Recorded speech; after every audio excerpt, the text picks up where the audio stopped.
Interdiction des VE sur les ferries à destination de la Corse. Quel impact sur le marché automobile? Tiens, d'ailleurs, je vois qu'il y a des Niro sur cette photo, du coup. Un rouge et un gris. Une pétition a été lancée par un ingénieur corse demandant l'interdiction temporaire des VE sur les ferries pour des raisons de sécurité. Corsica Linea impose une batterie chargée à moins de 30% pour les VE, compliquant le transport en Corse. Le développement des bornes de recharge en Corse est crucial pour éviter des incendies et soutenir la transition écologique. Donc cet ingénieur souhaite temporairement interdire les VE sur les ferries en cause de sécurité qui ne seraient pas adéquates, notamment à la suite des incendies des voitures électriques. Concrètement, une voiture électrique ne prend pas plus feu qu'une thermique. Seulement, l'incendie est beaucoup plus difficile à maîtriser pour les pompiers. En cause, les composants, notamment au niveau de la batterie, particulièrement abrasifs.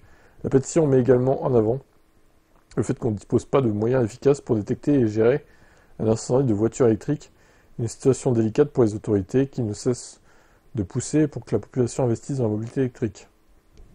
Actuellement, un flou juridique existe autour des conditions d'embarquement des VE. Cependant, face au risque accru, certaines compagnies ont décidé de prendre des mesures. Corsica Linea, par exemple, a décidé d'obliger les voitures électriques à avoir une batterie chargée à moins de 30%. Dans le cas contraire, elles ne peuvent pas embarquer.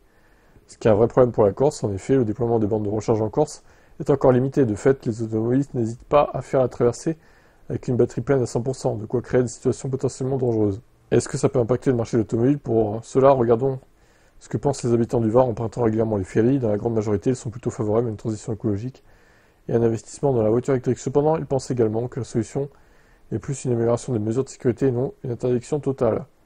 Il est donc difficile de savoir si oui ou non cette pétition pourra avoir un impact sur le marché électrique.